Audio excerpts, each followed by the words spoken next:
Welcome to shorthand Gurukul. Dictation 80 word per minute की गति से रहेगी।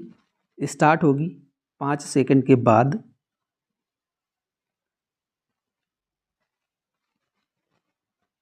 स्टार्ट।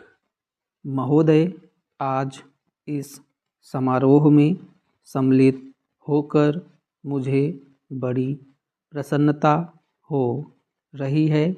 जब से मैं आपके नगर में पहुंचा हूं, आपने जिस प्रेम और उत्साह के साथ मेरा स्वागत किया है, उसके लिए मैं आपको धन्यवाद देता हूं।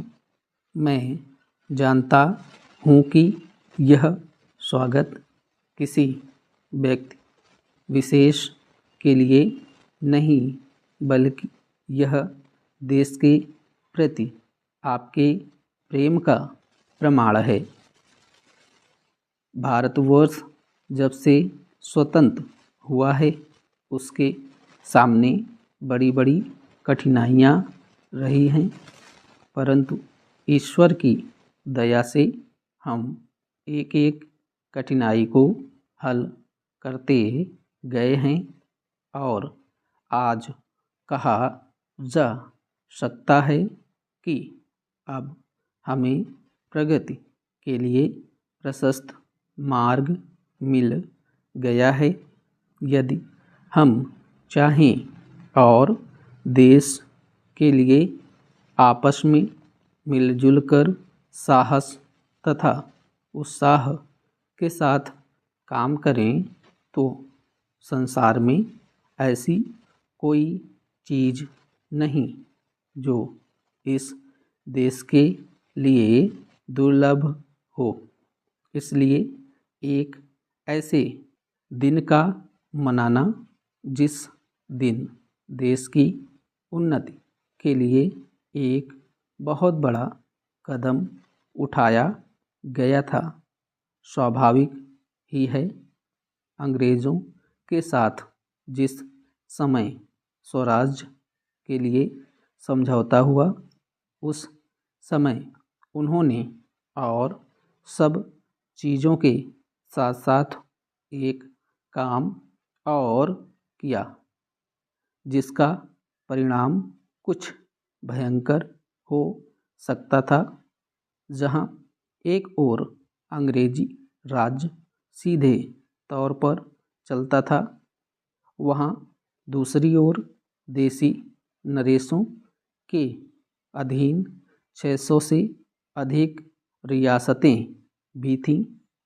ब्रिटिश सरकार ने जाते समय यह घोषणा कर दी कि ये सभी रियासतें अपने को उन सभी शर्तों और बंधनों से मुक्त समझें जो उन्होंने ब्रिटिश सरकार के साथ किए थे, और प्रत्येक का अधिकार है कि वह चाहे तो हिंदुस्तान के साथ अथवा पाकिस्तान के साथ मिल जाए या अपने को स्वतंत्र रखे।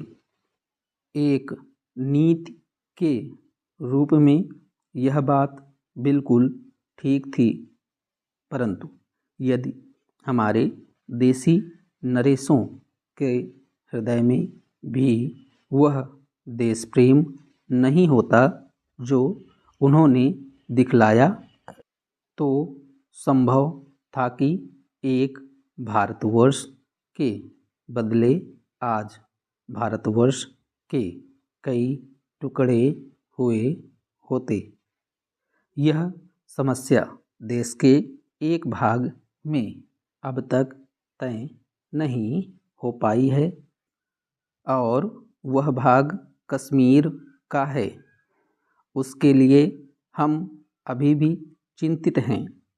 देसी नरेशों के देश प्रेम, उनकी दूरदर्शिता और समय को पहचान कर उसके अनुसार अपने को ढाल लेने की उनकी शक्ति के फलस्वरूप ही भारत के दो टुकड़े हो जाने पर भी विशाल भारतवर्ष आज रह गया है। महोदय, वह उस भारतवर्ष से कहीं अधिक बड़ा है जो कभी किसी भी ऐतिहासिक काल में या उसके पहले किसी एकछत्र शासन के अधीन रहा हो। आप जानते हैं कि भारतवर्ष इतना बड़ा देश है, पर संसार के और बड़े बड़े देशों की सैनिक शक्ति के सामने उसकी शक्ति बहुत कम है। इंग्लैंड, अमेरिका और रूस की सैनिक शक्ति के सामने हमारी शक्ति बहुत कम है। ऐसी स्थिति में हमारे सामने प्रश्न यह है कि क्या हम किसी के सामने झुक जाएं, किसी के साथ मिल जाएं, या अपने को तटस्थ और स्वतंत्र रखें। किसी के साथ मिल जाने का अर्थ यह हो सकता है कि हमें उसके प्रभाव या उसकी शक्ति का लाभ मिले, परंतु उसका परिणाम भयंकर हो सकता है।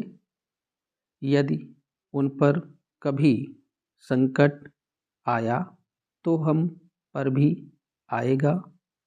यदि हम अलग रहते हैं तो हम अपने पैरों पर खड़े होकर अपनी शक्ति से बहुत कुछ कर सकते हैं।